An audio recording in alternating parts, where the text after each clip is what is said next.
Okay, I guess we're doing video, huh? Yo. John, welcome found to the Speech Guys. Is this it? We're Glad you- live? We are live right now. Are Can we? you hear me? I guess we are, aren't we? Okay. We're not live. That's confusing. What's up, John?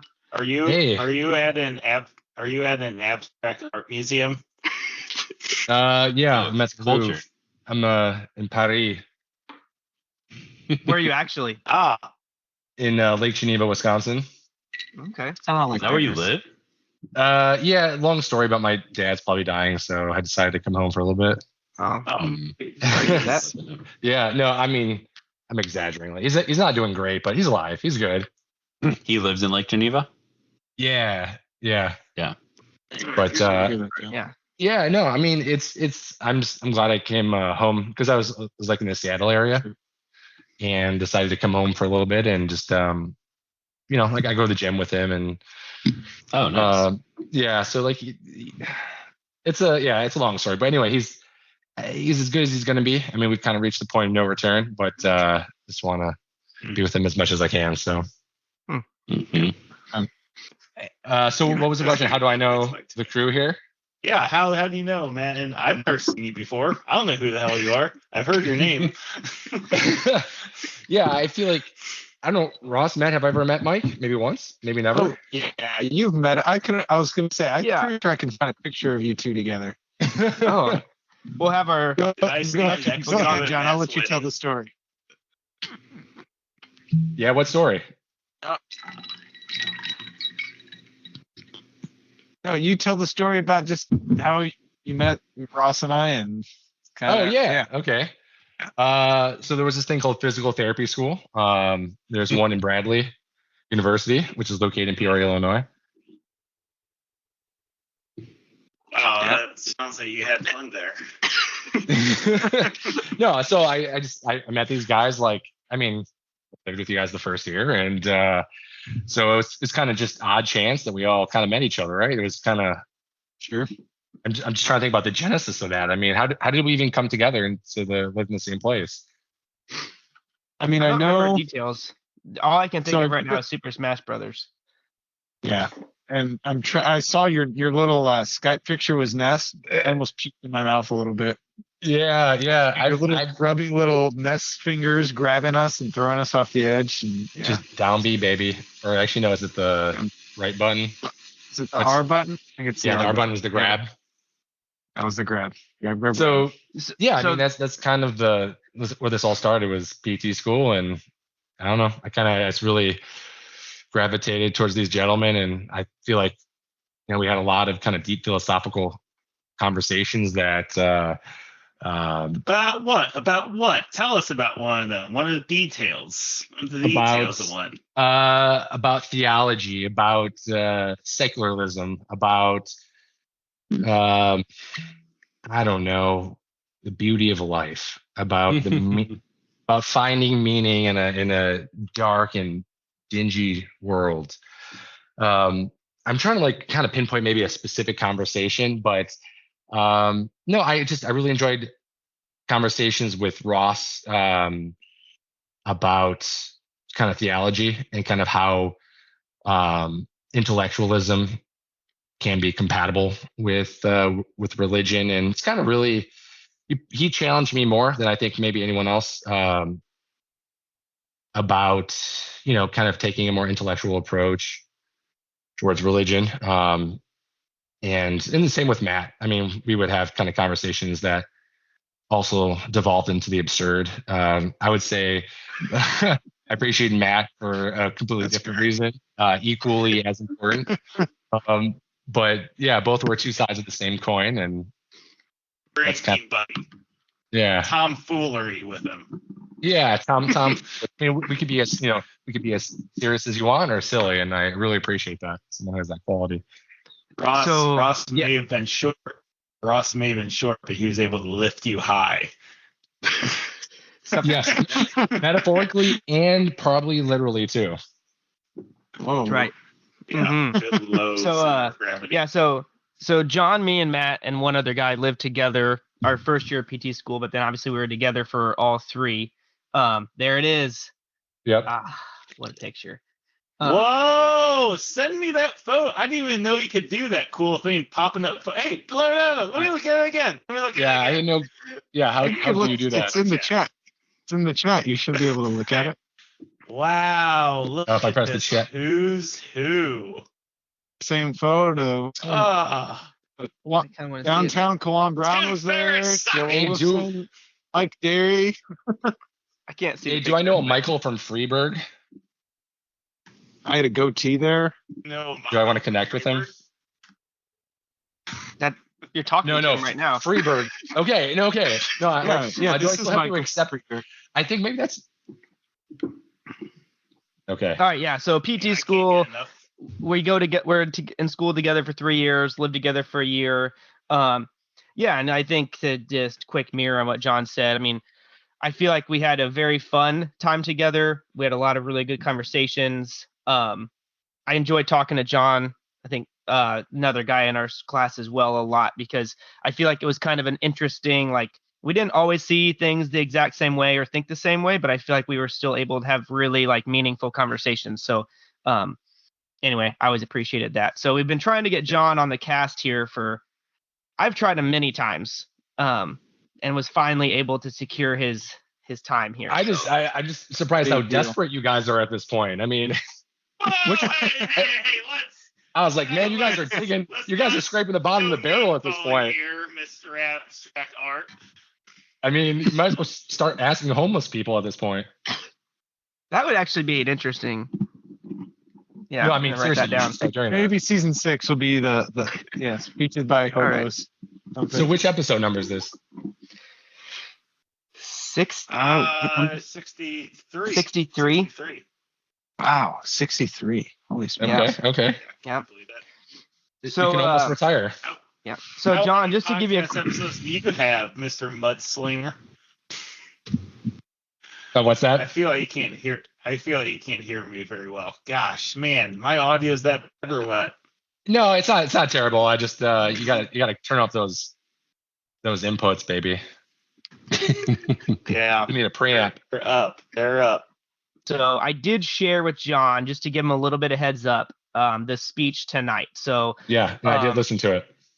good. So real quick then, because I'll get John's quick thought, and then we can, respect his time and whatnot. But so we'll talk more about the speech later, John, so we don't have to have really too much context. But did you like Sure. the speech, and what's one thing that stuck out to you? You want my honest opinion? Yeah, don't podcast scared. It's like our mantra. Okay. I mean, Thanks. dude, it started off with like it's funny. Start with the most cliche like piece of advice, like make your bed, and that's how you take over the world. I thought I was listening to Jordan Peterson for a second, like he was going to start being my dad. But honestly, like there is so much truth to that, as cliche as that advice is. Like I love it. I love that advice. Like I just love that idea of like you complete something as mundane as making your bed in the morning, and you've already done something like as you've gotten out of bed. So as much as I'm ragging on it right now, I hate that it's true. So that was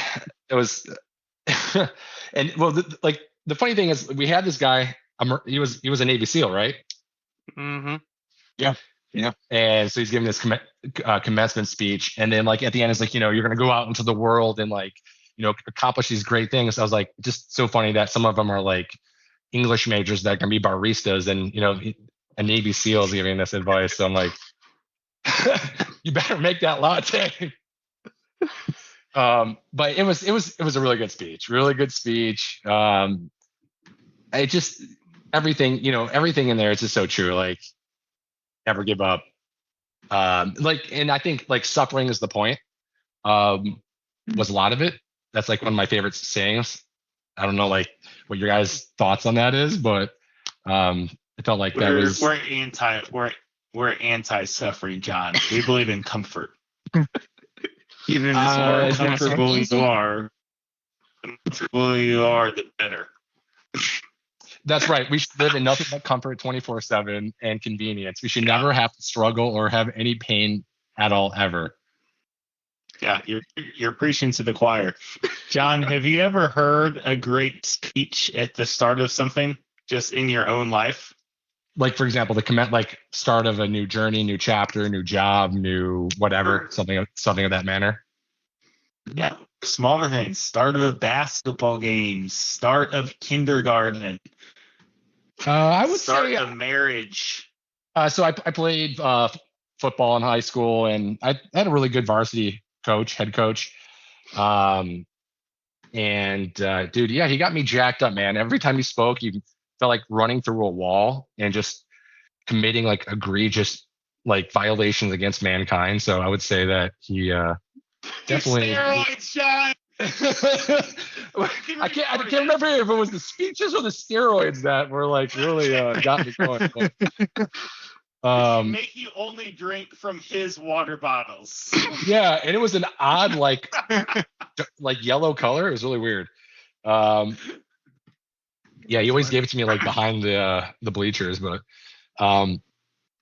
yeah, like that's one thing that stands out. I mean, I think we all probably, if we played sports or something adjacent to that, maybe have a figure that we found very motivating, or at least I hope so. But that's kind of just something that stands out. And so like I went to like a Catholic high school, and so like a lot of that was tied into it as well. And Do you guys make your beds?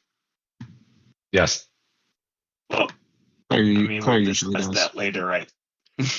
Your wife does it. Nice. So your wife is more of a man than you are? She just gets to it quicker. I don't know. She listened to the speech. What do you mean gets to it quicker? We're trying to get our kids to start making their beds, and it's awful. That's got to be tough. I mean, you can't get adults to do it. Well, I mean, they suck at it because they're kids, which is fine because it's like the principle. It's not the actual bed. But Yeah, just, I mean, getting them to do it is just like, oh, that's rough. pulling teeth. But we just keep saying if we just keep doing it, it'll stick. Hasn't stuck yet, but Yep, that definitely works. we'll see. Let's say that's been psychologically proven. I'm pretty sure you got to use some more operant conditioning, man. Maybe if your kids don't make their bed, you can make them roll around in sand, soaking wet. Oh, the sugar cookie. Go the Yeah, whole day. that was Yeah, like just the go only full miss I think of that whole hours. speech. Like he was like, if you want, the first step to, well, like not taking over the world. I don't know why I keep saying that. What was this thing like? Do blank in order to blank. Change the world. I think change the world is what he Yes, yeah. In order to change the world, don't be a sugar cookie. And there was like no applause after that. That's right. Well, John, it's been great having you on. Would you like to introduce us now? So I didn't like hear any previous episodes that had it like I just say your guys' name, like, hey, Matt, Mike. Oh, dog, that's a lot to remember. Yeah. That's okay, dude. Just do your best. Just do and We'll- put your own we'll spin on it. together. Just do your best. Okay, so Yeah. I mean, yeah, chime in if I'm missing some details. So, do I introduce myself? No, I'm not important. I'm just the fly on the wall. I don't matter. It's not about me. Well, you are yourself. You are. Yeah, exactly. So, welcome, fellow listeners. You are listening to the Speech Guys. I am joined because I'm the host now. No, I would like to turn it over to the host, Matt, Mike, and Ross, not Julianne, even though you got to change that, man. Listen to this speech. What starts here begins something.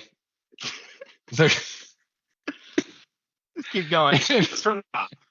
And Remember those- they're doing this concept like a quad where we mix topics together. And this one is the beginning of something. And I hope you guys enjoy the episode. Yeah, again, because there's a lot of interrupting. Pretend like you're speaking to at one of those Catholic school get-togethers when you were in Catholic school. Like, hey, we got the whole school together. Pretend you're a teacher there, getting kids excited about the day, the field day is coming up. But in this case, the field day is the speech guide. And the field is Spotify. Listen up, kids. We got the Speech Guys here today. Woo! I mean, something like that. Oh, that was good. That was great. Keep going. Was that Tim Kaine? Or I'll say the guy who ran for vice president. yeah. It was an old presidential. No, woo. Oh, was it Howard Dean? Howard Dean. Oh, Yep. Yeah, Howard. Wow, that's impressive. I think that was the 2012. No, probably 08. yeah, good times back then. You did that and ended your presidential hopes. Anyway, No kidding. all right, guys, let's not get poly charged here. lot to be said there. Okay, so I'll take it from the top. From the top. Stop. Yeah. Okay, from the top. Catholic school. Okay. I'll say that doesn't help thinking about it like that way. You were doing great. I was. Okay. All right. Welcome to the speech, guys, with your hosts, Matt, Mike, and Ross. We are here to discuss the what? Landon. Oh, don't Landon? worry about me. Land. JL free. Just yeah. You can call him Fry if you want. Landon Fry. It's fine. It's funnier without. I'm hearing so many Fry. All right. Welcome to the speech, guys, with your hosts, Matt, Mike, Ross, Fry Guy. And they're here to go over the speech of, and then insert the name. No, you just say it. What? I forgot the name of the speech. It's I the don't know if we have Navy one. SEAL. The So a Navy speech. SEAL. All right. University Who said of the Navy Texas SEALs? at Austin commences speech 2014. This badass Navy SEAL is just going to tell you how to take over the world, which is my spin on it, but it's not really taking over the world. It's how to put your best foot forward and see the world in a light that will allow you to conquer. And yeah, I hope you guys enjoy. Boom. That's great. It's terrible. I don't like it at all. I loved it. Thanks, That John. That was great. Yeah, you're free to try again if you want. I do. Okay, hold on. Let me You would have the record for the most recent productions, though. stay right there. He's taking notes. All right. Okay, so host names, title of speech, the quad. What else? Is that it? I think that's it. That's it? Okay. All right. 1, 2, 3. Acting. Welcome, friendships, to the speech, guys. I am joined with the hosts, Matt, Mike, Ross, and Fry Guy. We are here to discuss the speech given by a Navy SEAL at the University of Texas, Austin, the 2014 commencement speech. I will lovingly refer to as the Make Your Bed speech. UT is associated with the phrase, what starts here changes the world, which ties in very greatly to the theme of the speech. And the overarching theme of these categories of speeches is speeches at the start of something. So I hope you enjoy the following episode and get something very meaningful out of it. This is John, and I'm signing out. Bye. Cue the music. Very nice work. Thanks, John, for coming on.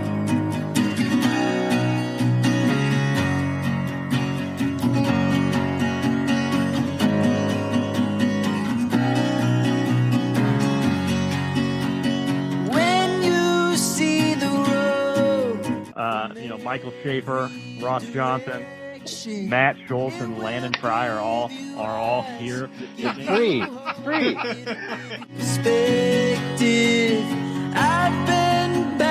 I'm just gonna say it. I've been thinking it for 10 minutes. I don't want a podcast scared. Oh yeah. Ashes. Now I've seen the road. Pregnancy is a beautiful thing. Pregnancy is a gift. Oh, there are stories to tell. What kind of Paint sticks to asteroids. Like, if you don't prime your wall. Afraid some days, but the road will lead us to a better place. We are called to emerge from that default setting of self-involvement.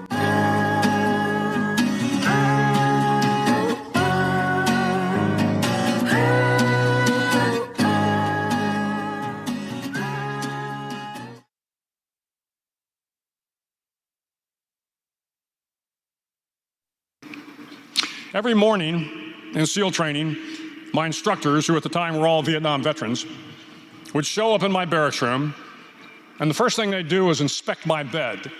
If you did it right, the corners would be square, the covers would be pulled tight, the pillow centered just under the headboard, and the extra blanket folded neatly at the foot of the rack. It was a simple task, mundane at best, but every morning we were required to make our bed to perfection. It seemed a little ridiculous at the time, particularly in light of the fact that we were aspiring to be real warriors, tough, battle-hardened SEALs. But the wisdom of this simple act has been proven to me many times over. If you make your bed every morning, you will have accomplished the first task of the day. It will give you a small sense of pride, and it will encourage you to do another task, and another, and another. And by the end of the day, that one task completed will have turned into many tasks completed.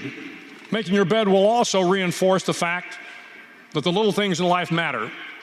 If you can't do the little things right, you'll never be able to do the big things right. And if by chance you have a miserable day, you will come home to a bed that is made, that you made. And a made bed gives you encouragement that tomorrow will be better. So if you want to change the world, start off by making your bed. Okay, that was the speech. As you may have noticed in the last episode, tried to do something a little bit different with a formal written monologue by one of the speech guys, the speech picker, to sort of articulate their sense of the speech and where it fits in their life, and maybe draw a broad arc for where the speech guys may end up that episode. And Ross has done the same. Only 3 minutes long this time, though. So, Ross, let's hear that gentle, prepared stream of thought that you have for us in the audience of why you picked this speech and where it might lead us. All right, the make your bed speech. What starts here changes the world. We begin season 5 with speeches at the start of something. With it being the new year, the idea of a New Year's resolution seemed fitting to discuss. As I started the dive into preparations, I couldn't recall or find much in terms of a New Year's resolution speech. But what is a resolution other than motivation to achieve some sort of goal? So I started thinking of the typical motivational speech, graduation speeches, that sort of thing. Something that may not be filled with nuance or depth, but at the same time, the sort of thing that gets people inspired or excited about change in a positive way. I began the quest and pretty quickly narrowed the search down to just a few. Funny enough, two of the three, involved graduation speeches at the University of Texas. But Matthew McConaughey's version was a little too airy and not enough practical advice to woo me over. So Admiral McRaven it is. It seems to have everything needed to inspire someone to change. A hardened Navy SEAL in a sharp-dressed uniform who has had a strong career, practical wisdom, and stories from Navy SEAL training that alone are good enough to get most guys exercising at least a month. I had originally heard the speech in college, and I loved his first point about the importance of making one's bed. Oddly enough, as much depth I feel is in that tiny piece of advice, I still don't make my bed every single day, but the desire is definitely there. Listening through his speech, I was struck how points that I couldn't recall from my listen all those years ago, before marriage, before my job, before kids, before homeownership, before my 30s, seemed to stick out more, and other points that blew my mind back then seemed a little more dull. Seems like a strong case for a great speech, that there is enough there to glean some wisdom in different seasons of one's life. As we dig into his words and what they can mean for our lives today, there are a few things I hope we can cover. First, what's the point of New Year's resolutions? Are motivational speeches a positive driver for change, or are they just feel-good messaging that allow us to pat ourselves on the back and talk and feel good about ourselves, but without actually resulting in any lasting improvements made to our lives? I hope that a few of his points stick out to us and that we can use them to challenge each other to continue our quest to grow as men. We can talk about what makes men want to do hard things, seemingly just for the sake of doing something hard. Is that pride, madness, or wisdom? Why does a sharp-dressed Navy SEAL command such respect in giving a speech? With all these things and probably a lot more, Wherever the night takes us, I'm sure we will leave it better men to take on the challenges of 2025. Cue the music. Again. I thought it was a nice ending, but I know it's your line. All right, so diving into the speech. Yeah, so most of what I said was just covered in the outline, so not to repeat myself word for word, but I just give my first spiel, other guys' first reactions to the speech.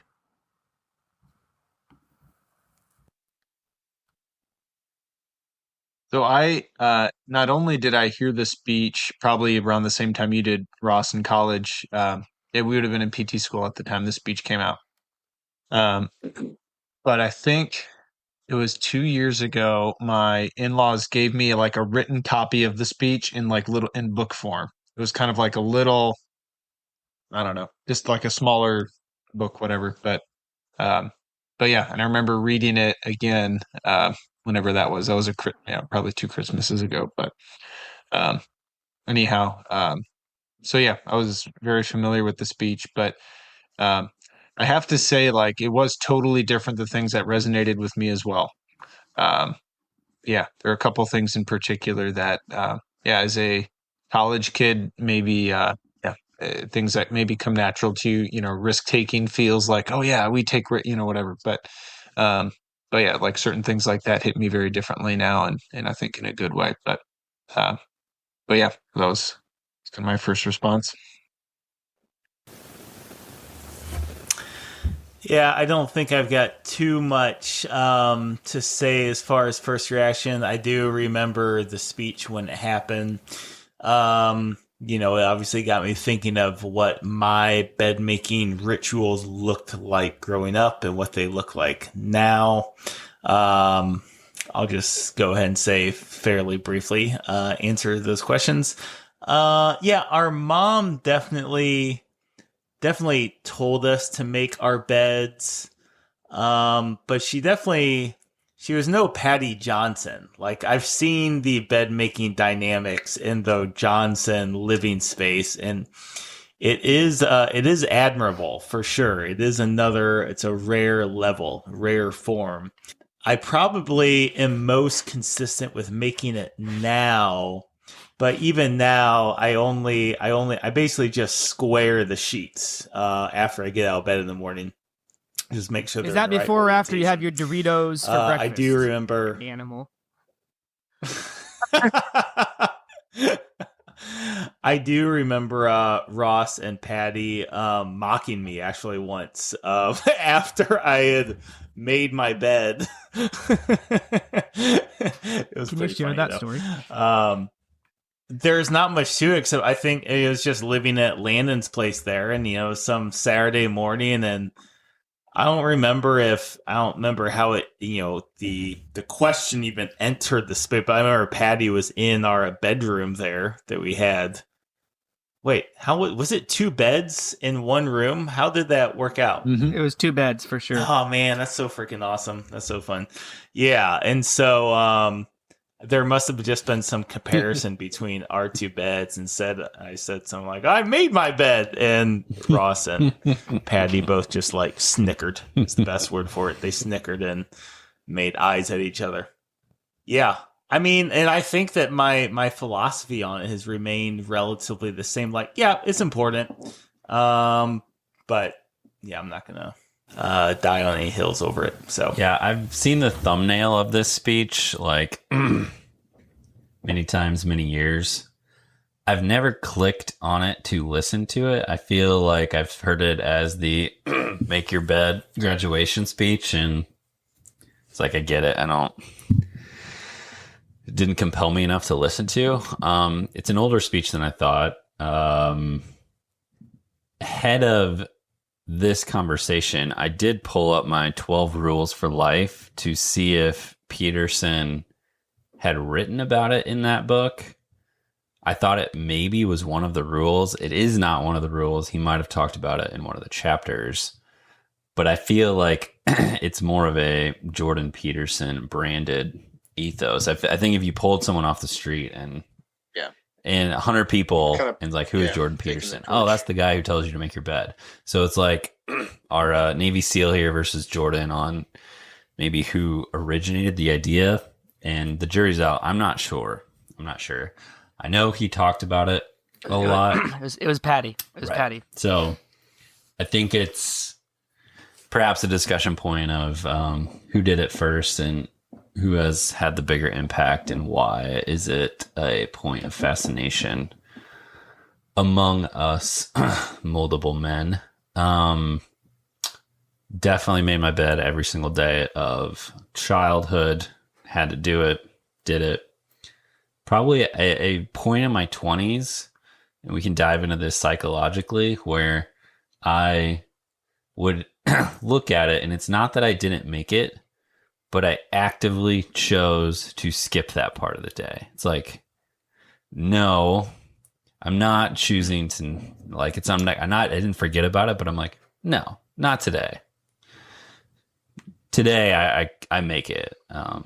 It's like we wake the kids up, start in the bedroom, we tidy up the bedroom before we move on. So it is definitely always made before I move on to the next thing in the day.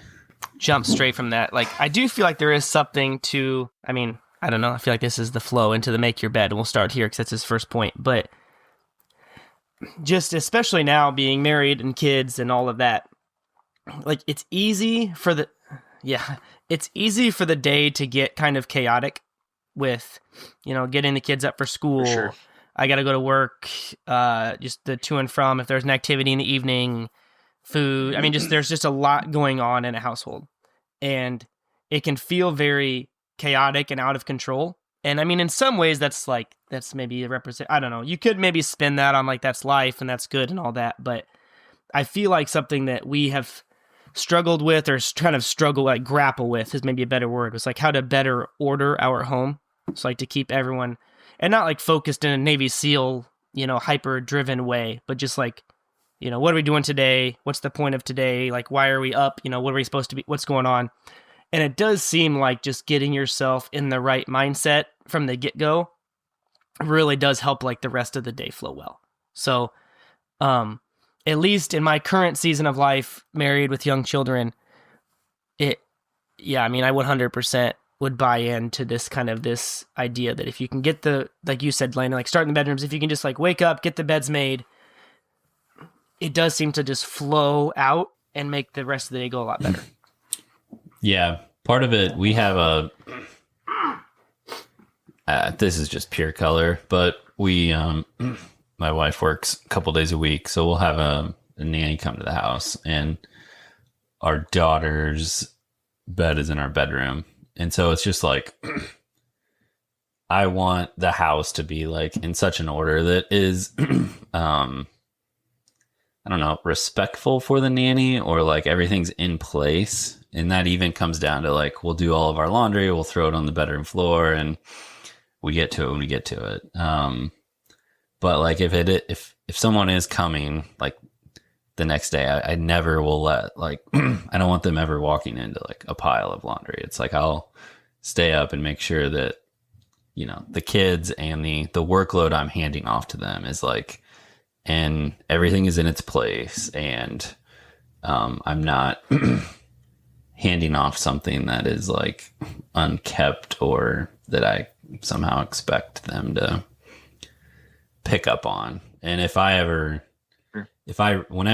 think that probably comes from like a point of like receiving, I don't know, work or jobs. It's like, it's just great to have everything where it should be when you start in. And so trying to pass that off to whoever is some sense of the motivation to respect them, I guess. I don't know.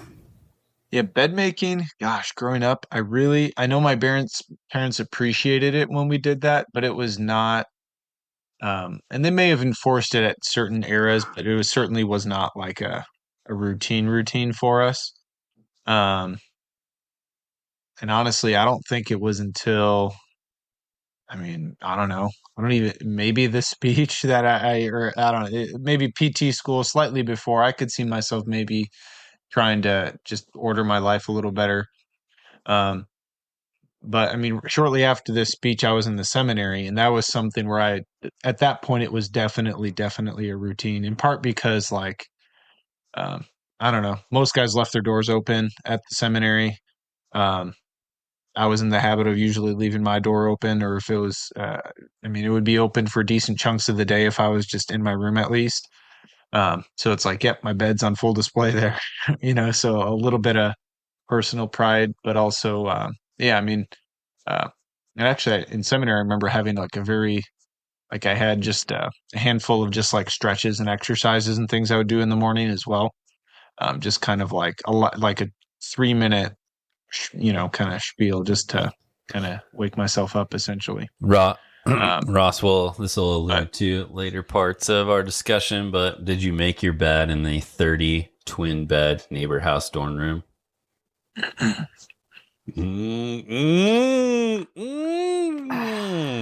I don't remember if I made my bed or not.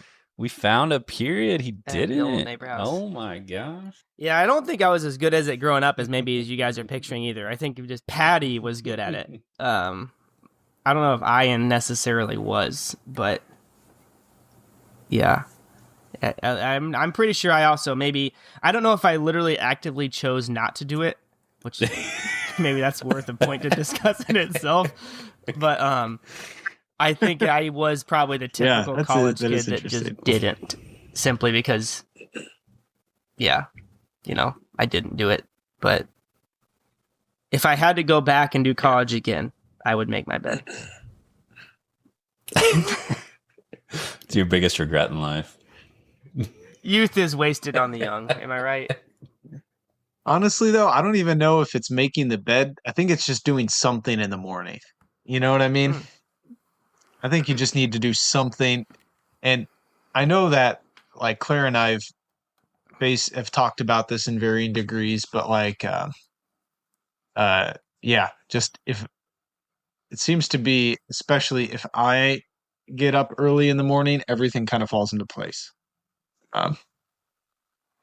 In part because I'm probably a little bit less reliable of a waker upper than Claire is. She's just a lighter sleeper. Sorry, real quick. So I remember in college, Landon, maybe you caught on the point in a different way, like Matt said, just doing something. Like if Landon had a test in college, Landon looked good going to the test. There was definitely like a look good, feel good type mentality. And I feel like it's kind of something similar. Like you kind of just put yourself in the right mindset, right? If you wake up and if you leave home wearing sweatpants and a baggy t-shirt on top, if you look like, I don't want anyone to say a slob, but like if you don't put any effort into that, like that's gonna kind of eke out into other areas of the day. You're comparing me to Navy SEALs. I get it. I mean, it's a sort of, except for the not making your bed. I don't remember where it was. I encountered this girl. I feel like it was in graduate school. But her dad was in the military and, somewhat high, a career guy. And, he was big on these kinds of things, making your bed and stuff. And this girl was basically an anarchist. Maybe not in the most literal sense, but you can imagine something along those lines. She actively chose not to make her bed some mornings. Well, no, she was obedient. She was obedient. But obviously rebelled. And I think maybe an interesting point for discussion here is sort of navigating that line. Because, as I addressed in my personal experience, my mom definitely said it enough that I remember her saying it all these years later. And it was definitely done probably 40 to 60% of the time growing up, I would say. Trying to navigate those different areas in formation of one's children, which are hard lines, you're absolutely not going to break this rule, and ones that you're gonna push as hard as you reasonably can without causing more noise than necessary. Yeah, so that's sort of just a broad comment, just seeing if there's you guys have any interesting thoughts there. Because obviously, as I was sort of just alluding to, God willing, with my kids, I would not die on the hill or the bed. I'd probably basically do something similar to what my mom did, which was, hey, make your bed, blah, blah, blah, But if it's something like, going to mass on Sunday, Sure. if you live in this house, I don't care how much you gripe, you're going to mass. There's definitely an order. Stuff like that. Priority. And I guess, I want to break open... I'm not sure if there's anything there, but I am thinking of the sort of new. I'm not saying this case. I'm not thinking super hard about this. I just want to put it out there and see if there is anything there, in this new the manosphere. Your Joe Rogan. You've heard that term, right? I have not. Really? Not really. I feel like I'm plugged into. Yeah, that refers to your Joe Rogan cold shower taking speech Jordan guy Peterson listening. Peoples. Yeah. That I'm wondering is there risk in that manosphere of drawing hard lines where there maybe should not be? Yeah, we don't have to go anything with that question, but it seems like. I mean, I think one, maybe a bigger picture way to think about, or that I thought about, the make your bed thing, because he goes on to say, the little things, if you can't do the little things right, the big things won't matter as much, or you won't be able to handle the big things. But I guess one way I've thought about this in terms of more relationships is you can only make small deposits, but you can make really unlimited withdrawals. So when it comes to loving your wife, sure, you might surprise her with a special thing here or there, but for the most part, you're making small deposits in terms of love and trust and respect and all these things that make for a good relationship. But you can totally destroy that and take it all out in one huge chunk if you make a big mistake, right? Or if you really, really abuse the trust you've built. And I know that's been said in leadership roles and, work environments and whatnot. If you're supervising people, you got to be consistent. And I think that might be more. So maybe a little bit to answer your question, do you need to take a cold shower? Do you need to make your bed? I don't know. I guess, Mike, I'm kind of more with you in terms of it's not as important as mass is, it's not as important as prayer is. But yeah, you've got to having some baseline level of consistency with the things that are important. That is the important thing, that's where those little things can make or break your fatherhood or your spousehood or your whatever you're trying to do in the world. I think there's an interesting sort of adjacent thought here that sort of links together a couple of things, including the manosphere thing. So for what, obviously Lent is coming up. And, I was thinking about Exodus 90, of course, the infamous Exodus 90. Oh, so I just typed into Google, Exodus 90, criticisms, just curious, see what was there. And I did find an article written in America magazine. Just always deconstructing everything. Deconstruction. How about try constructing something for once? So America. Sorry. America it's time to build. Magazine land. Build the wall. America Magazine is run by Jesuits, land, so a little bit more liberal. But anyway, the article, Well, I think it was written great because it led off with what Exodus 90 gets right, and then what it gets wrong. And it made an interesting comment getting back into the manosphere of how Jordan Peterson did Exodus 90. But, like, God bless his soul, but, it sure seems like he just squirms around and doesn't want to make any spiritual commitment to Christianity. And basically getting to this very Pelagius notion of sort of an earthly spirituality, which Exodus 90 is sort of an example of. And maybe, overemphasizing things like this, making the bed, which I'm not saying you're doing, Ross, just by picking the speech. I'm just sort of suggesting because one of your questions, Ross, was something about like inspirational videos, right? Yeah. In the notes, in the outline. What was your exact question? Yeah, so pretty much I'm looking for it in the outline. But I mean, the idea is just kind of this kind of playing with like, why do motivational speeches work, or are they actually just pointless and just kind of pump you up kind of like for 5 seconds, then they're gone. I don't think I had an actual question based upon that though. Oh, I'm sorry. Here you go. Yeah, I mean, just pretty much that they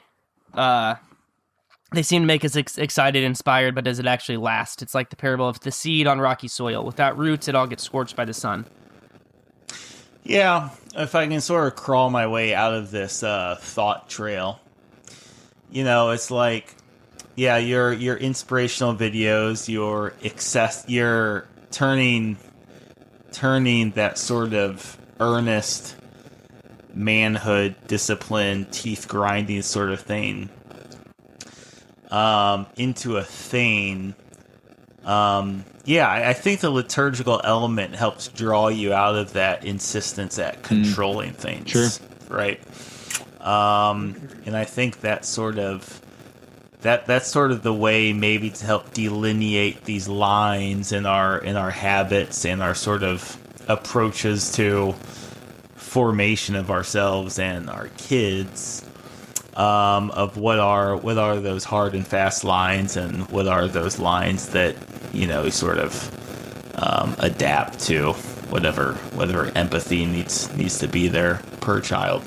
Yeah, I mean, I think, which we'll kind of close it up here on this thought, I think, but I don't know, I feel like we would all probably be on kind of the same page in the sense of like, if you think that a made bed is the point, you're missing the point, I guess. Not like you, Mike, but like in general, you know what I mean? Like, I feel like it's, yeah. I mean, I don't know, maybe it's just beating the dead horse, but like, I think it's more like you're trying to make an active, like just recognizing our own humanity and our ability to so easily slip, and you mess up in one thing, leads to the next, it's like, well, the inverse is true. So you do one thing right, the next. So it's like you're kind of just actively choosing, like Matt said, to you just do something to kind of put yourself on the right trajectory, knowing your own brokenness and tendency to, fall into a less well-ordered life, I guess. And I think the reason that bed making is appealing is simply just because of how easy it is to do. So it's like, oh, I can do that. So it's kind of like the very like, concrete. You want to go for a run every day? Don't worry about going for a run. Just just put your shoes on. Just something like small, simple, easy. Like just you don't have to be perfect today. Just like make your bed. And I feel like it's more along the lines of that. But yeah, I mean, to your point though, honestly, I think I tend probably more than the rest of us maybe to fall a little bit into the scrupulosity as far as, I don't know if manosphere would quite define it, but I identify something I think I should do, and then it becomes too much of a, I can fall prey to then I'm doing it to follow the letter of the law, not the spirit of the law type thing. Sure. But yeah, so I don't know. If anyone else has any thoughts on there, we can attack some more. But I feel like it would be another one of the things I kind of wanted to talk about tonight, which I kind of mentioned it in my monologue there, but I found it a little interesting, which Matt did as well. So that's kind of cool. But what stuck out to me when I first heard this speech, probably back in 2014 or 15, was like, make your bed. And maybe that was the manosphere in me. Like, oh, that's such a cool thing, you know, blah, blah. And then the other stuff, like, I remembered this speech, and that was the single thing I could remember before I found it. It was like, yeah, make your bed every day.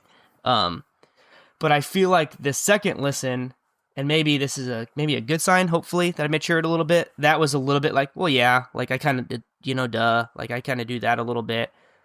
But like other pieces of the speech stuck out to me. So I don't know. I don't know. I mean, not even like broadly, like, oh, why is that the case? But just like what other stuff, or did any other points strike anybody you think as worth bringing up? Well, what were the other pieces of the making me go speech first. which Okay. stuck out? So, let me see here. I wrote them down here so I wouldn't forget. It's funny, John, which I give John his formal shout out now. Thanks for coming on, John. But yeah, John is a really good guy, and me and Matt, I think, both really enjoyed living with him in PT school. So, yeah, we'll catch up with him sometime, hopefully. But yeah, so let me look here. John kind of commented on the sugar cookie part. He didn't like that, which, yeah, we didn't have time to really delve into that. But I feel like that I kind of liked that idea. So, what's interesting, just really briefly, after listening to the whole speech, I actually did like that too. Interesting. So I literally highlighted the sugar cookie as wow. All right. Somebody call John. We got a lot of sugar cookie fans. Let's grill him. John Get him back on. Idiot. Get him back on the call.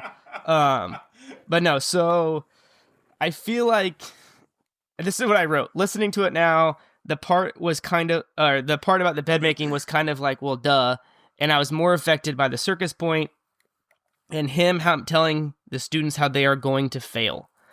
And then the sugar cookie point, and this is what I put in quotes here from the speech. Sometimes no matter how well you prepare or how well you perform, you still end up as a sugar cookie.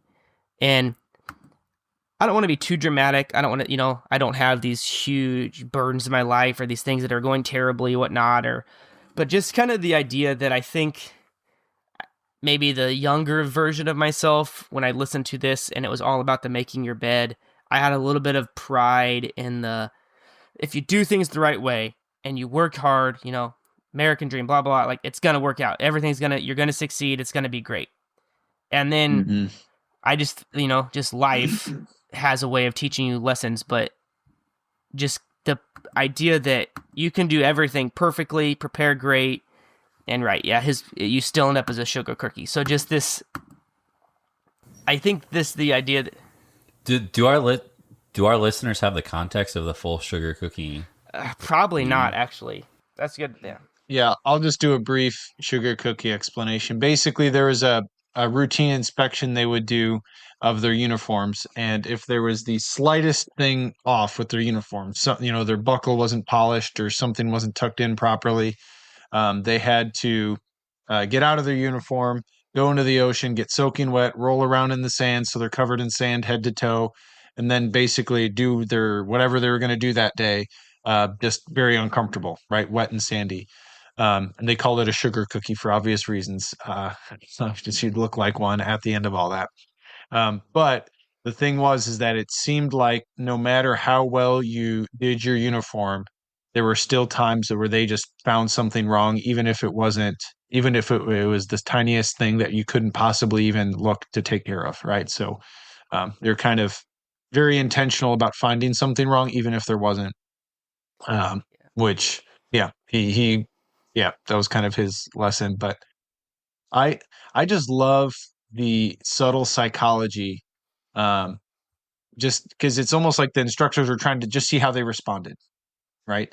Like it wasn't actually about the uniform, kind of like, I know we talked a little bit. It's not like truly making the bed was the important part, but basically, like if you were the type of SEAL who was there because they wanted to be appreciated, like this was how they ruled you out.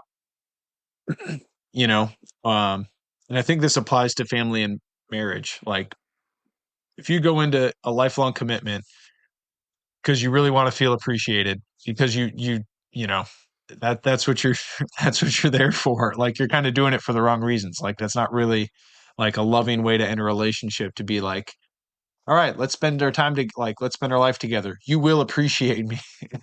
Like, I mean, it sounds ridiculous, but I mean, it's easy to kind of fall into that. But you have to be willing to do the right thing, whether it's appreciated or not. Right. And that's kind of what he's getting at, I think, with, or what the instructors were getting at. I don't know. One thing it reminded me of was like, so there's the St. Francis prayer. There's a line where, grant that I might not so much seek to be consoled as to console, to be understood as to understand. You might be able to add, grant that I may not so much seek to be appreciated as to appreciate. If we demanded that appreciation, we'd be insufferable and selfish and prideful. So I think it just kind of strips you of that in a way where you will do the right thing, whether or not you get the result you want. I think too, you can. I think that's a good habit. So the worst.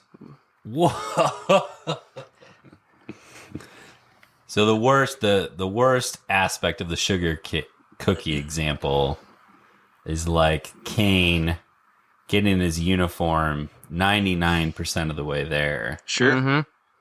But Abel got 100. God didn't quite like the thing he didn't even see. Sure. Yeah. His sacrifice was denied. Okay. Yeah. I heard that on a podcast, so I'm just trying to urge. Dude, yeah, no, I think that's a pretty good connection. I didn't even think of that. I think those are both perfectly true. And when I heard it, I guess my mind went to like really big and really small things. And like I feel like a similar idea, and not that it's God is making you roll around in the sand while you're all wet and become a sugar cookie, but just kind of the point, like you can do everything right and like bad things are still going to happen. So like, I don't even want to say so many people, because I'm tempted to similar thoughts myself, but just, why is this not going well? I'm doing things the right way, right? I love my wife. I go to mass. I pray. I exercise. Like, why is this happening? And I feel like there's always that temptation there of probably similar to the seal that wanted to be appreciated and couldn't quite figure out, why he was rolling around in the sand. I feel like that's a lesson for things are going to happen if you do everything perfectly. You're still going to suffer. And you can apply that to really big things like, God, why is this happening? Or like even like small things, like at work today, something that wasn't my fault at all. There was like an issue with our computer system, and I just got so frustrated because it was just, I guess I was the sugar cookie because it costed me time, and I was just, I don't know, things took longer than they should have.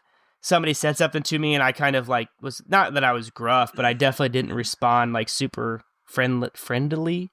I don't know, but yeah, so like I let that impact, not how I felt, how I treated others at the time. And it's like, I feel like you could take that a million different ways, but at that point I feel like stuck with me a little bit. Yeah, I think just the new supplemental thought to add here. I would dare say that this attribute, being able to do what is good and right and necessary in whatever context, and knowing for a fact that whether or not it's approved or appreciated or whatever, has no merit on the worthiness of your act is probably one of the most important attributes of any person. And I dare say maybe the differentiating factor between those who ultimately, I don't know what the right way to put it would be. Those who win in life, who are, I don't know if successful would be the right word. Maybe successful at the greatest number of layers, of interior layers. And And I would also say it is something that I did realize. I don't know. Yeah, probably something in like the past 5 years that, yeah, you will do good things and people won't notice. And sometimes because they're worried about their own things, or because they did something good and you didn't notice and they're spiteful of that, or because it wasn't as good as you thought it was and you're actually just a jackwad and you're just that far. But you're right. I mean, there's a billion different reasons that someone wouldn't notice or appreciate, and but that doesn't change the goodness and significance of whatever it was. So do you think? So we talked about Exodus 90 already, and SEAL training kind of brings it to mind. Like, do you think there's value in submitting yourself to intentional difficulties and sufferings and discomforts to prepare yourself to not, respond like that? If that makes sense. Yeah, definitely. Not respond like what? Not respond. Clarify. Like a little. You can see their manosphere. How much do you even bench, Landon? Asking something like that.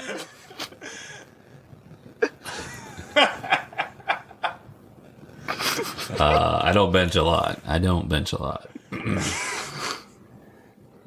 can swim a half mile, but on the spot. I don't bench a lot.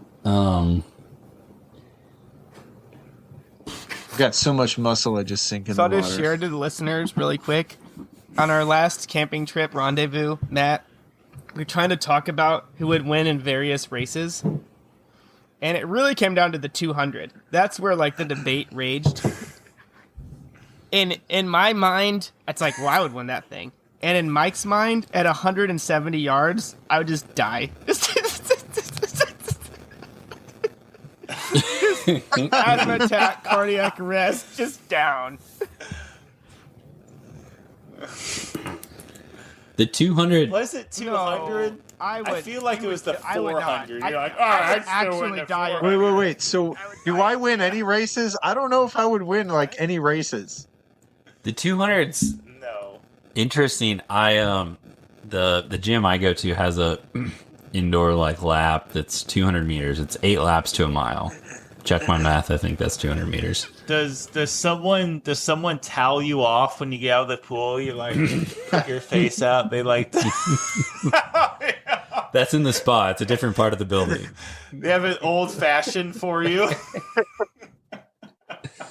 But so I try to run some laps. I'm not a runner. I'm not Mike. But I mile and a half's great. So that's 8 to 12 laps. But literally, I don't run that much. It's shoot, I get a lap around and it's that's a minute. When I think of the 200, I think of 22 seconds. That would be the world record. I'm not even close to that. I'm 3. I know. Well, that's not world, but that's still no. I feel high school 200 times or whatever, 25, 22. Yeah. Right. Yeah. 20, 23, 24. So it's you run a lap. It's I can barely break 55 seconds as I jog around here. Anyway, it's defeating. Try making your bed and we'll see. You're out of shape is all there is to that story. I feel if you ran 3 miles in an 8-minute mile, you wouldn't say you're out of shape. I couldn't do that. I'd say you would. It depends on the context. You would. Objectively, I'd say, oh yeah, they're healthy. Right. Yeah, they're healthy. But then when you break that down, it's all right, an 8-minute mile, that's fine. But an 8-minute mile is a 1 minute 200, which sounds so slow. Well, yeah, but it's you're one in case racing the 200, in one case you're running 3 miles. It still sounds slow. That 24-minute 3-miler is probably, if they did balls to wall, they'd probably run 42 seconds for a 200. Yeah. I bet I think I was having the same discussion again. I think my 200 right now is probably, I could probably do and a half. No, it'd probably be 32, which is terrible. Okay. Well, that's helpful. I'm only 20 seconds off that. All right. What was the point of this? Wait, do I win any of the races? I agree. The I just point get of any it of them? is I It's agree. okay, I The know. 200 is a very interesting metric. It's the transition between the men and the boys. We started this conversation by speaking about is it smart to do difficult things as practice? So when you face difficult situations in life, You're ready. you don't you respond like a total jerk, but you actually are used to some discomfort and some things not going your way because you've prepped yourself. So making your bed every morning, doing an Exodus 90, taking cold showers, is there actually a benefit to then when you encounter suffering? I think one more interesting, just example, I think, of this idea that we have talked about before is the idea of the joke, right? And what you do when no one laughs, right? And a lot of time, some people will say, "Oh, just kidding," and maybe they'll do that because no one laughs and they're self-conscious there or something. And it's you know what? Sometimes you make a joke and no one laughs. Maybe because they didn't hear you. Maybe because it was inappropriate and they're trying to tell you that. Maybe because it's not funny. But you just, I don't know that. But it doesn't mean you don't stop telling jokes. It sounds like a silly example, but I think there is something to that. Similar but different to kind of this point of how do we respond to suffering? I guess that's the point. We're kind of pull out of that stuff, I guess, is, I feel like there is maybe this is your critique earlier, Mike, or the critique of that magazine, with the manosphere is, how do you respond to suffering? And there's one hand, it's you kind of out tough it. I've done Exodus 90. I make my bed every morning. I run, I take cold showers. I can take it, and there's a kind of just willpower. And it makes me I feel like maybe the weakness in that mentality is I'm struck by our Lucy conversation, when Father Mike says I don't remember his phrasing, but it's if you try to out willpower culture, it'll eat your willpower for breakfast or something like that. And it's and maybe that ties into my kind of critique of motivational speeches and New Year's resolutions is if you just say I'm going to do it and I'm going to will it, you are going to lose every single time. And so I kind of liked another one that, and it wasn't overly striking, and I don't have specific things that I can glean from it in my life other than this idea, but the whole singing in the mud pits he brought up. So there's this really difficult area of their training where there's these mud flats, and he talked about just being super cold and uncomfortable, and you haven't slept in a day and just miserable. And then when people are at their lowest point, that's when the instructors kind of start saying, I don't remember it to the T, but something to the effect of, who wants to quit? Just 3 guys quit and we'll be done. That type of thing. Just trying to get people to say no. And the response wasn't, this bark back at them, pound the chest, we're so tough we can take it. But one guy started singing, I think was his example. And then other people started singing. And this kind of started to spread amongst them. And it was that was able to get them through this super uncomfortable suffering place. And it just kind of struck me a little bit. And it actually made me think of St. Maximilian Kolbe. So he was a priest that was at Auschwitz. So the story pretty much is they were going to kill, I think someone tried to escape, correct me if I'm wrong, but somebody tried to escape. So they were going to put 5 or 10 people in the starvation chamber or something like that. And one of the guys that had been selected was pleading with the guard or whoever, something to the effect of, I'm married, I have kids. Yeah, what probably all of us, would say. So Maximilian Kolbe just stepped up and he said, I'm a Catholic priest, and just took his place. On his own decision. And I've heard before, which again, I'd have to kind of look up the specific story, but then once he was in, I don't know, they were being starved to death pretty much, or at the time, I guess, he was like leading even in this like deepest, darkest moment, he was leading the people that were about to die in like prayer. I don't remember a song I've heard, but like leading them in prayer and just totally uplifting for the people that were in that moment. And so like that struck me as like what these guys did in the mud flats was awesome when they're suffering, but he was doing it, in the face of imminent death. And so I don't know, I think that's like a maybe slightly better way, not that they're opposed to one another, but like another way to kind of look at how to embrace suffering or these difficult circumstances that we might be in.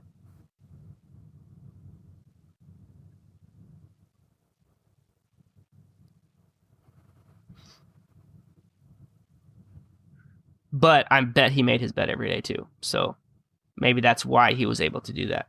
Let's not lose sight of that.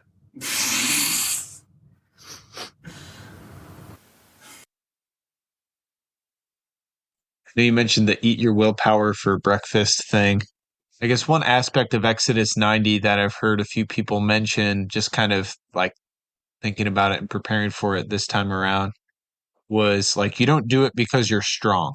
You do it because you're weak, because you don't have the freedom that you desire. And that's why you do it, and I think that might be, because I agree that like the manosphere, the willpower, like that can only go so far. And like you certainly can build your willpower to some degree. I think it'll kind of like, level off at a certain point. And it's when you're there, that's when you need something different. That's when you need humility. That's when you need other people. That's when you need Christ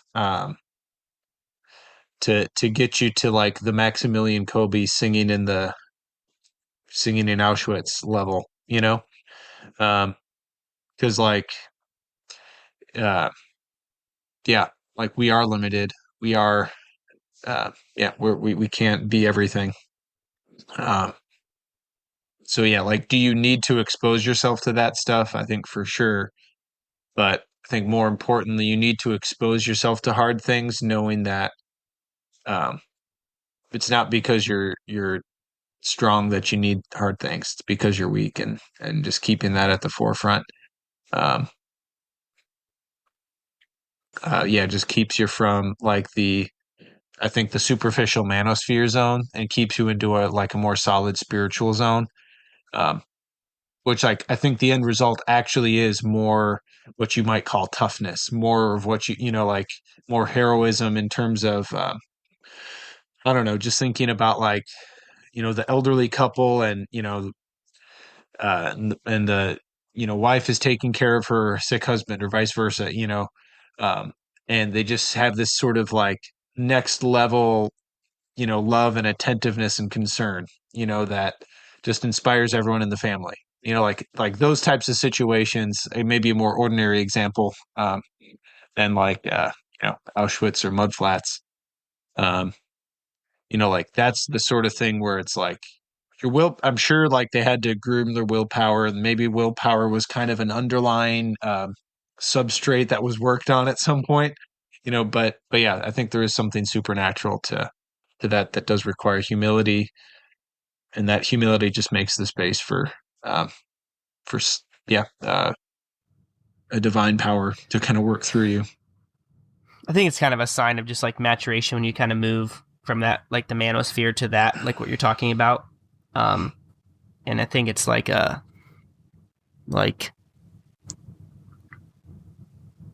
like, when you're young and you're inspired and you listen to the speech, it's like you just are pumped up and you want to change the world, and you picture these like great figures, these heroic people that have lived throughout the centuries. But then it's like, well, your role is probably just to go home and, do a good, love your wife, take care of your kids, go to your job every day. Like that's the role most of us are called to.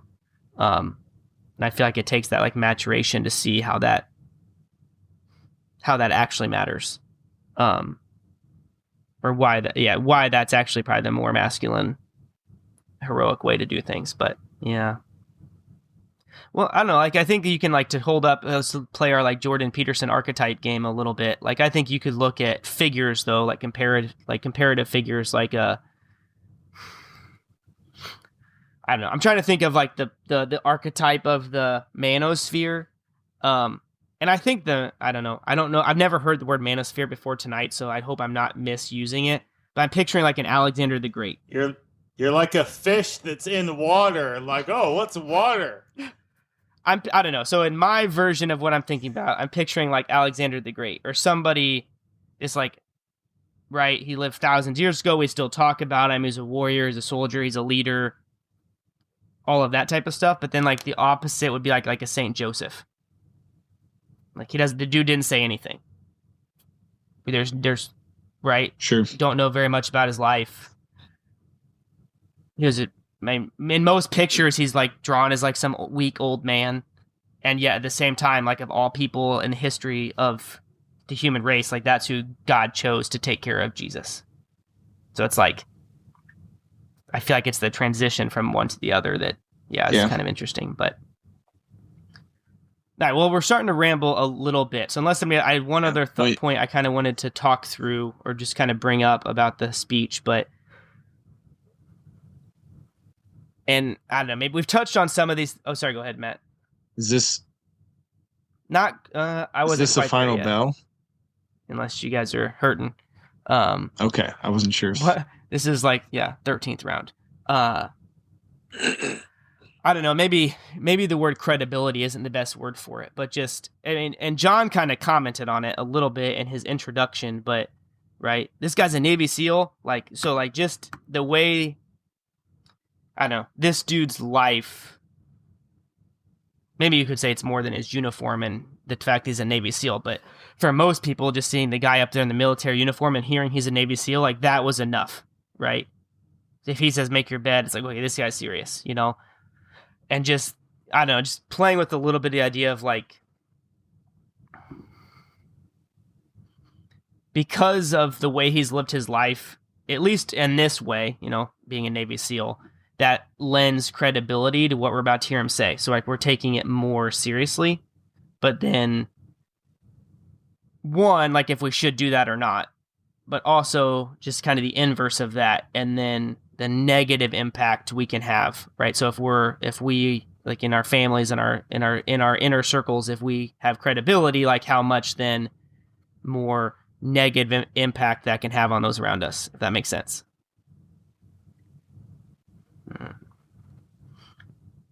Guy says, I'm a Navy SEAL and is wearing a dress uniform, so we listen to what he says.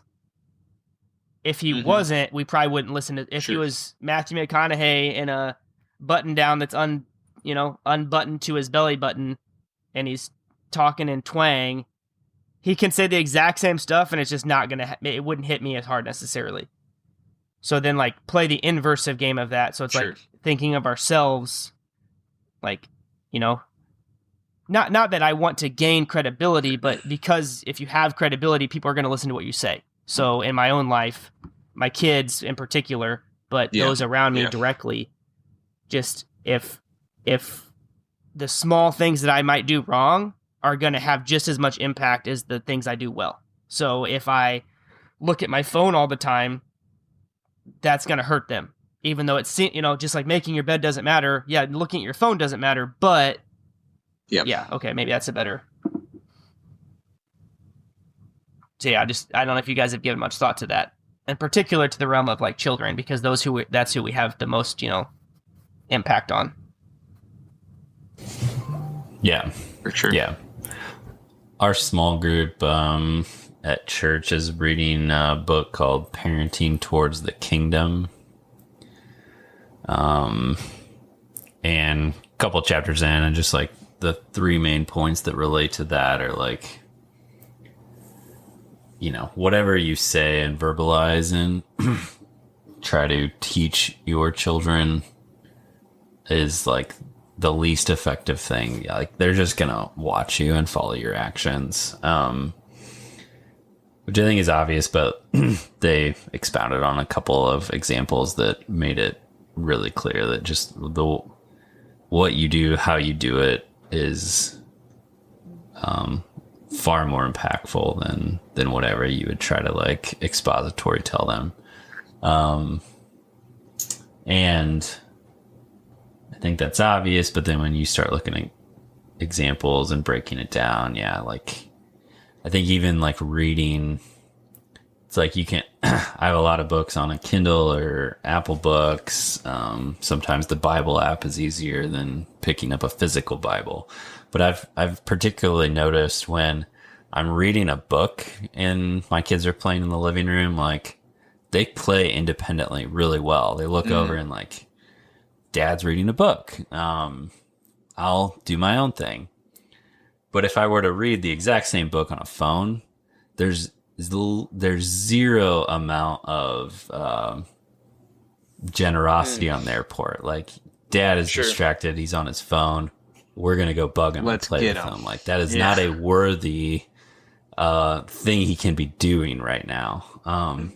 And it's like I have more paperback books just scattered around the house because it's like we can have and I'm not marginally saying I can read a book for an hour in front of them. I can read like 10 minutes instead of 30 seconds, right? But I think that is a truth reflected back from 2-year-olds that is interesting. Yeah.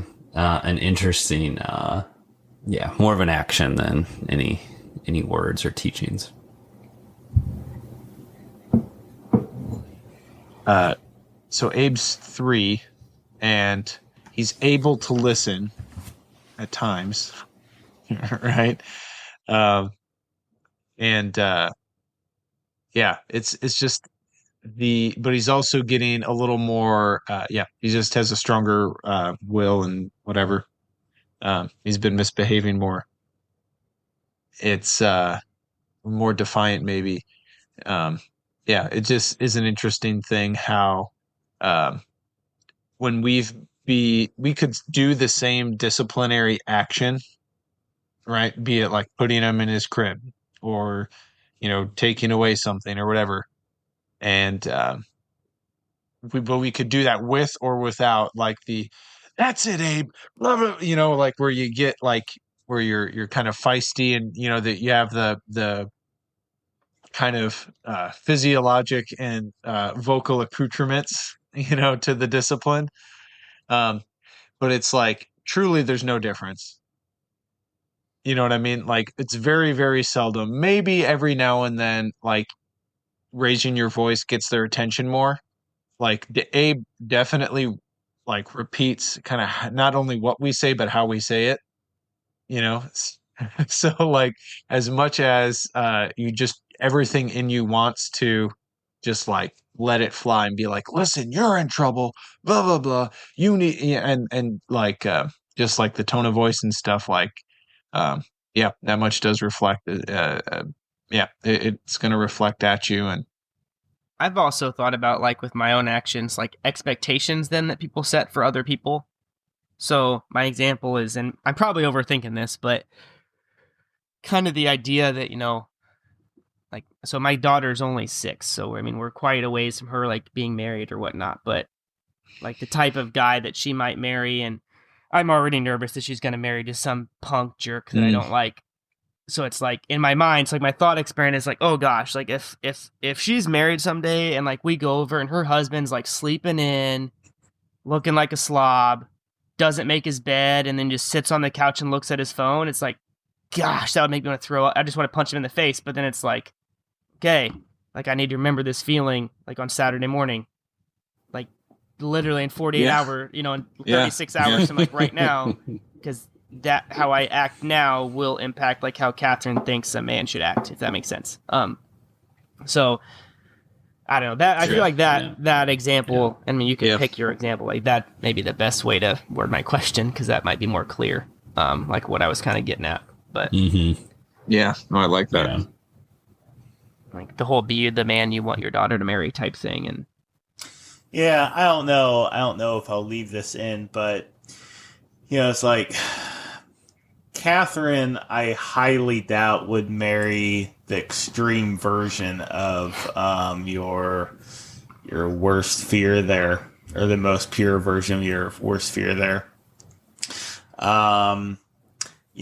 But she's either going to marry the perfect guy, or someone who has...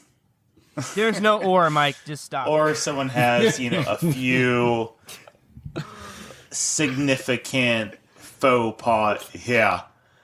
Or a Lutheran. God forbid. Faux pas. Like maybe as we discussed before, like he doesn't ask for your blessing, right? I was talking with my client partner tonight, Mike, about that, and and it's like, what do you do about things like that? Things that matter, but don't necessarily happen super frequently. I don't know. I don't necessarily have anywhere to go with that, but just sort of leaving thought out there. We sort of discussed things like that before. Because it's like those are the things that I think maybe a good word for it is just feeling a little bit like heartbroken over it. How do you deal with this different sense in a loved one? Because you'll probably feel like maybe you did something wrong. Like, how could Catherine have picked someone who didn't value this really fairly core thing? Yeah. Yeah, and Julie and I usually have the opposite way. Like, she gives people the benefit. I feel maybe this is just a slide on myself, I guess. I feel like she gives people the benefit of the doubt, and I don't. So, like, in my nightmare here, she'd be like, "Oh, but like he makes her laugh, haha." And I'd be like, "Gosh," I'd be like, "I just hate him. I hate him," But yeah. Man, Yeah, what a great thing to have the key is just like I can freewheel here, and if it doesn't, I'm gonna say some stupid shit, great, and ripping it. just let it fly. That stupid phrases, they're all sticking forever. What's the? Still find a meta point though. I was really listening to every word and just well, like what Ross had said, like. Because the jackass marrying Catherine thinks something, and I said, well, that's probably not going to happen, but there might be a guy who leaves you heartbroken over things, smaller, things you just can't reconcile. Yeah. And so just sort of adjacent thought. Yeah, that's all. Just sharing. Just more marginal things could still leave you heartbroken. Maybe it's not a a generous take on what you said, but. No, just adjacent. Adjacent. Things, yeah, adjacent. Mm-hmm.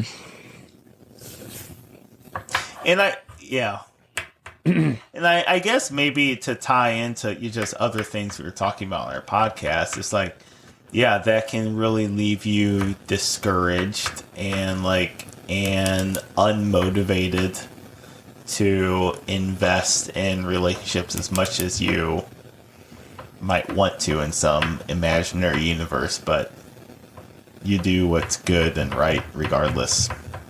Yeah. Okay. That's all I got. That's an interesting point. Things that leave you heartbroken that turn into motivation.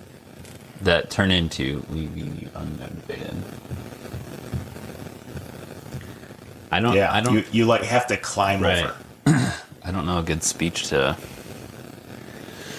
reconcile that with. Let's prompt. That's an interesting thought. Yeah, things that leave you heartbroken. I might even make a note of that. So I think I have a thought on that actually, but Mike, say it one more way. Quickly, what Bible parable would we apply to that? I think I have a thought that's interesting, but just say one more thought. Like, say it a little bit differently one more time, and then I'll really make sure I grasp it. That's not a slide on you. I don't want to take it too far away from what you're trying to say. No. Say it in 2 sentences. Yeah, okay. I think this connects both what you were saying and what I was saying, is that there are things that people you deeply care about that will do that leave you confused and desire and compromise the intimacy that you desire to have with them, right? You're going to be confused about why they did or do this particular thing. And I think there's two possibilities for that, or I guess you could say maybe three. One is that you get pissed and you just ride them on it. Like, Catherine, you're not marrying the guy who didn't ask for your hand in marriage, or, you know, whatever other examples there is there. Or he doesn't make his bed. Or you like sort of dilute yourself. You're like, well, it doesn't matter. Yeah, it doesn't matter. Yeah. Or the heartbrokenness, sort of grieving. I think grieving appropriately for these wounds that you feel, which I think, you know, Jesus was heartbroken at times. So it's certainly a divine disposition to take on. And I think maybe that can sort of give you the space when the time is right to maybe potentially find some resolution there. I was thinking about Jesus's relationship with the apostles, and it's like, I feel like it's easy to read that as, well, it's God teaching these people, which is true, but it's like he was also friends, like, with these people, like, in a very real way. So it's like he would have had to have felt everything we've described, just heartbrokenness, you know? And I mean, like, kind of like you said, maybe it is like the middle ground. I mean, he definitely didn't call them jackasses and tell them to get out of the town, but at the same time, like, he didn't just let them keep on being idiots either. But just, that kind of dynamic I think is interesting. Maybe kind of fits like how he felt in those moments is, I mean, that's his... I guess that's how he's able to understand our own those exact same experience. Sure. Okay, final bell. Got a nice long haul here. Mm-hmm. Matt? What? Ding, ding, ding, ding. Oh, so before, okay. I thought we were going to discuss it first. Oh, sorry. Yeah, My I thought that's what we were doing too. But do you have a New Year's resolution? And if you don't, why not?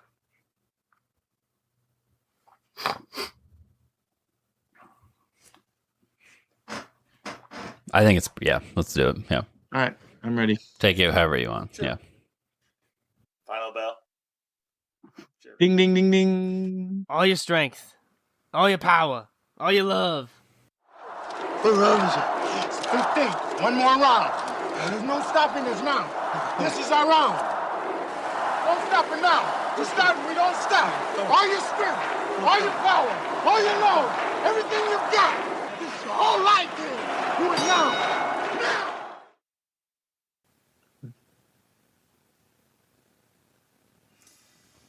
It's the beginning of a new year. It's the beginning of Speech Guys Season 5. Ross, what do we got to bring us home at the end of our first episode of the 5th season? All right, the question that actually started the whole process in finding the speech was the New Year's resolution. So talked a lot about motivational speeches, didn't talk about this specifically, but the final bell question, do you guys have a New Year's resolution? And if you do not, why don't you? Ding, ding, ding. I've got a random assortment of thoughts. It's starting in high school, I would write like a 1-page, like, here's just 25 things for the new year. I did that for 10, 15 years. I haven't done it for a while. I kind of did it this year, and I basically broke it down. My wife and I are doing Bible in a year, so it's like, let's start let's, with this goal, carve out time every day to read a couple chapters, a chapter. So I think we did that, and then I do a golf trip every like February, March, and for like any physical workout, it's like I've more broken it down too, trying to get reps in at least ahead of that. And I don't know if it'll last the whole year, but a time to like reset and be like, all right, there's this thing out here, 6 to 7 weeks. Let's just work towards that. New Year's resolutions broadly. Fun historical fact. I think, do you guys know what April Fool's Day is? My half birthday, baby. Birthday? Yeah. Yeah. So when they changed the, I think it was the 1500s, they changed the calendar. They added a couple months, Gregorian. I don't Damn know the whole it. story. I was going to make a joke about that. Oh, you stole my joke. So the New Year's, the Christian, Catholic, Western, European New Year's used to be April 1st, which like lined up more with the seasons. Like spring is the new year. Sure. And then I don't know much. It was moved back to January 1 for various reasons. And then April Fool's Day was like, they made fun of all the people who still celebrated the beginning of spring as a new year. And in a spirit of, I don't know, perhaps just intrigue, it does seem, I don't know, I respect that. Like the new year as a whole separate thing, a week after Christmas, still in like the dead of winter, just has like this odd, it doesn't fit. I think the new year beginning with like spring makes more sense. And I respect that part of history and wondered, I don't know. I want to look more into it because I think that seems more right to me. That's all I'll say. Landon the Red Trad going way back. I'm a fool. Call me a fool on April 1st because I'll be celebrating the beginning of the year. Holy fool. That's, yeah. I think he just wants to wait to start his diet for 3 more months. Yeah. That's right. Speaking of rad trads, I was flipping through like Missouri photograph book at the library. Have you guys ever heard of old Catholics? No, but I want to know more. So you have, of course, the Society of Pope Pius the 10th or 23rd. Well, it's got to be one of the two. 10th. Yeah, Nothing in SSPX. Yeah. those I don't think there's been stick out there haven't been 23 Right. Piuses, so yeah, it's who the 10th. reject but, Vatican II. Their old Catholics reject Vatican I. When was Vatican I? All right. Was it? When was that? The first Vatican. Yeah, when was It was it? like I couldn't tell you. 300. Yeah, I would have to look it up. It wasn't that old. I mean, I think those people are called. Gosh. Or 1100. What would we even. 1869 to 1870. I thought it was that, but that sounded less funny. So what would be Catholics before 1850? That's just basically. It's a weird. It's an interesting. Eastern Orthodox. That when was the? No. When was that? 1055. We had They're. Yeah, Eastern Orthodox. Honestly, Eastern Orthodox is almost more. I don't know. A brief. Interesting. A brief review of their thing. I mean, they do believe in the Eucharist. They're a weird combination of liberal Catholics, believe it or not, and conservative Catholics. I would never label an Eastern Orthodox Catholic, Eastern Orthodox Church, liberal. It would be fun for you to spend like 8 minutes on Wikipedia on. Mm-hmm. That's all I got. Okay. Anyway. Old Catholics. They sound like Lutherans to I me. couldn't. Go on. Yeah. Anyway.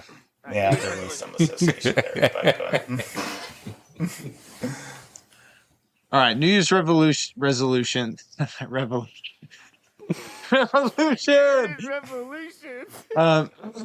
No, I don't have one this year. I know last year I deleted the Yahoo Sports app, which was like the main app I would use to just look up scores and things, but it would usually end up being just a Man, you know, everyone else time deleted suck, that in you know? 2015. It's like, I know, right? But yeah, you know, you go on to check like, oh, let's see if you know, Bradley won their basketball game, and then, you know, you just read a few articles, you know, whatever. Anyway, and that was actually really good. My phone time like went down quite a bit, so that was good. So I do plan on doing Exodus 90 this year. So I did not make any New Year's resolutions because I figured that would kind of count as anything even remotely close to that. So I'm just gonna. I was going to ask you about that earlier. I'm just so we've gonna got hedonize. one I'm Exodus just gonna. 90. Anybody else in? Sorry. I just live in Egypt on the weekends. Back to you, Matt. What motivated you to jump back in? Are you fully committed? Are you Mike committed? What range? I mean, I would say closer to fully than Mike. I think but Mike hasn't taken a hot shower since. I think I might loosen up. Yeah, that's true. That's true. No, Mike also ate an actually, entire box of Little Debbie oatmeal cream pies during Exodus 90. Hey, sue me. Before you praise Sue Mike, me. Sue me. We're all doing Exodus 90, and on our way home from the camping trip, Mike just starts munching on like Doritos, like literally Doritos or something, Pringles. I'm like, what the hell are you doing? He's like, oh no. So yeah. Anyhow, yeah. No, I think I think just a handful of things. One, I mean, it's been 5 years or so since I've done it. So it's like, yeah, I'm probably due for a refresh.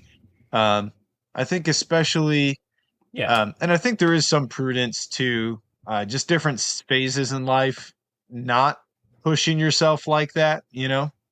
I'd rather be a joyful, pleasant husband and father than a grumpy one who's fasting, you know, unnecessarily. But I think I'm in a spot where, I think now so would be as good a time as ever. Pleasant husband, father. What was the hardest point of negotiation to commit with your better half?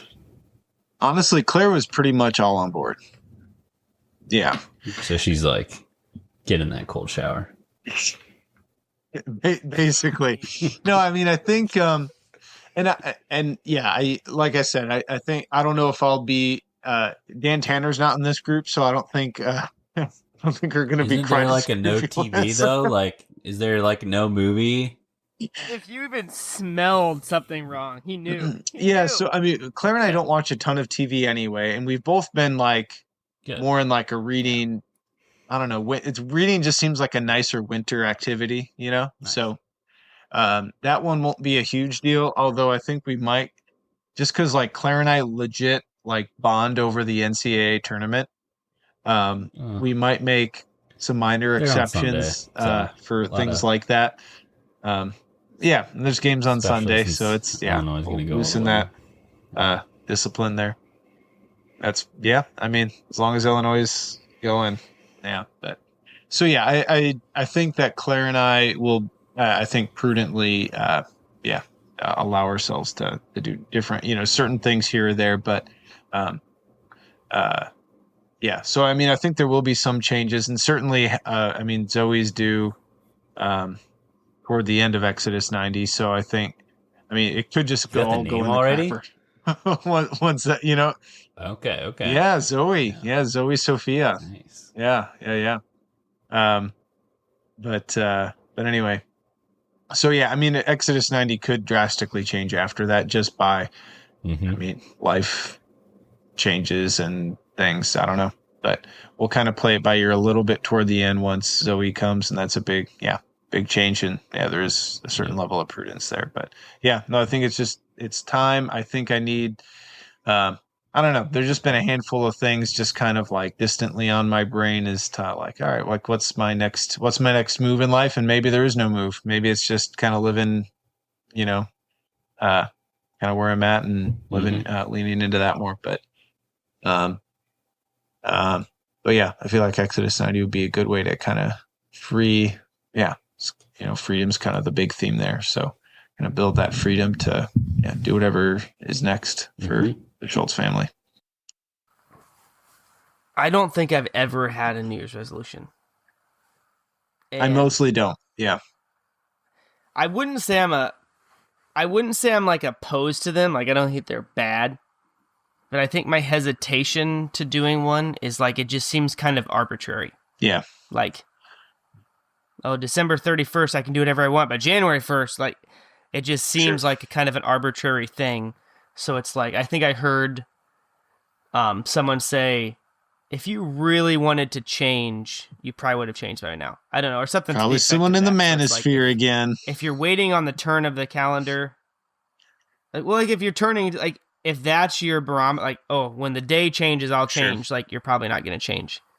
So it seems like they're just like destined to fail.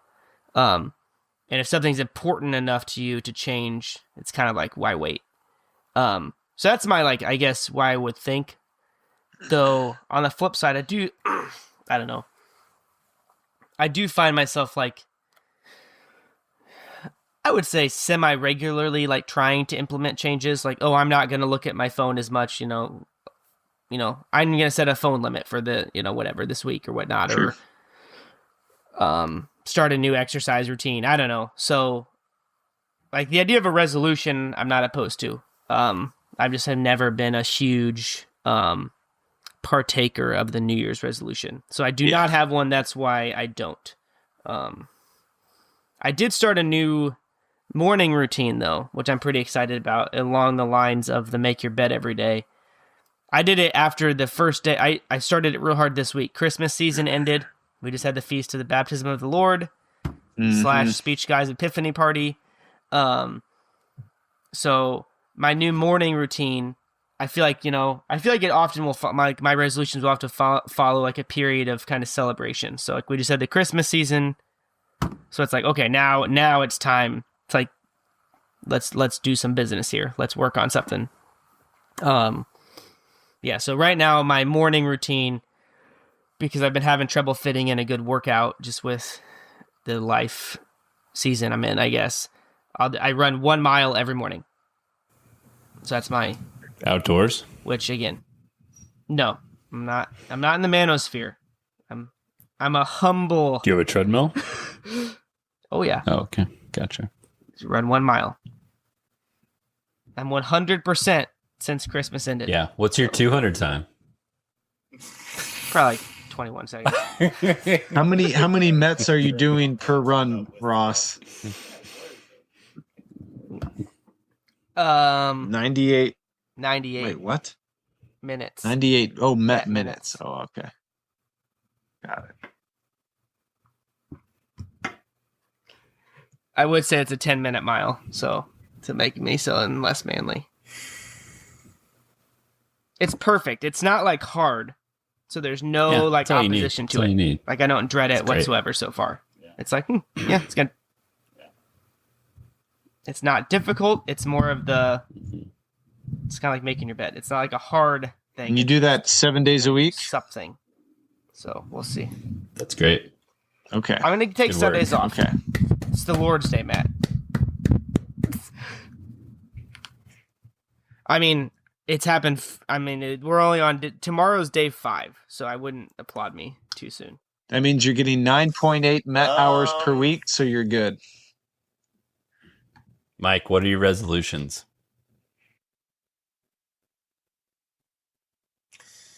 I feel similarly to Ross, but I do set resolutions as well, though. Mix of climbing, running. I don't know, spiritual. I felt spiritual goals is not always quite the right word. Spiritual orientation. But the one that might be most fun to talk about briefly, is learning how to trad climb. I don't think that I mentioned this at the Epiphany Party. But trad climbing. So when you're climbing, there's basically 3 kinds. There's top roping, which is what you do if you're at your 9-year-old cousin's birthday party. The rope is just wrapped around the top, and if you let go of the wall, you just sort of float out a few inches. And then you have sport climbing. Sport actually has 2 subcategories, either bolted or... No, I'm sorry. Lead has 2 subcategories. One is sport, or bolted, and then the other one is trad. There's a long cultural history to go into, but I won't go into it. But trad does stand for traditional in this case. And did they reject Vatican I or II? Is where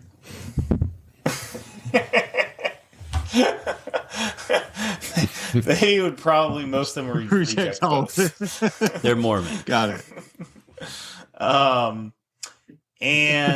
And so sport, as it sounds, you're climbing on bolt, so you're climbing hard, right? Because you're not scared. When you fall, you're gonna take what's called a big whipper, a big fall, but you know you can trust that bolt when you fall.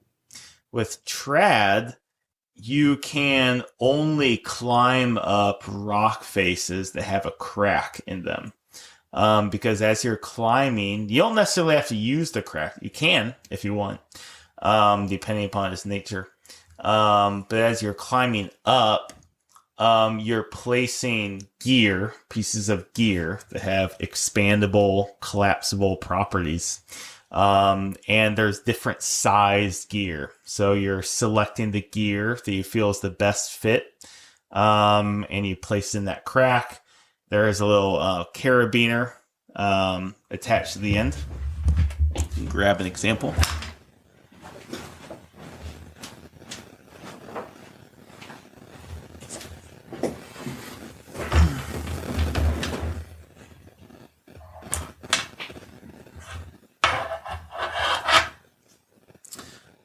Hanging off the end of that gear you place in the rock, you're carrying these as well on your harness. So you clip these in, and then actually it goes like that.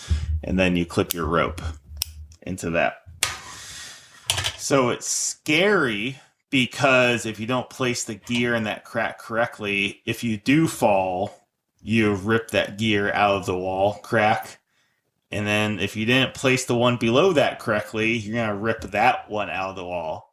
And if you didn't place that one correctly, you're going to rip that one out of the wall until you just hit the ground. So the point is, it's just much more like technical and mental climbing than sport, which is just like physical. Mm-hmm. So I want to learn how to do this because you have to know how to trad climb in order to get a mountain guide certification, single pitch, which is what I intend to get probably next year. So that's my New Year's resolution. There you go.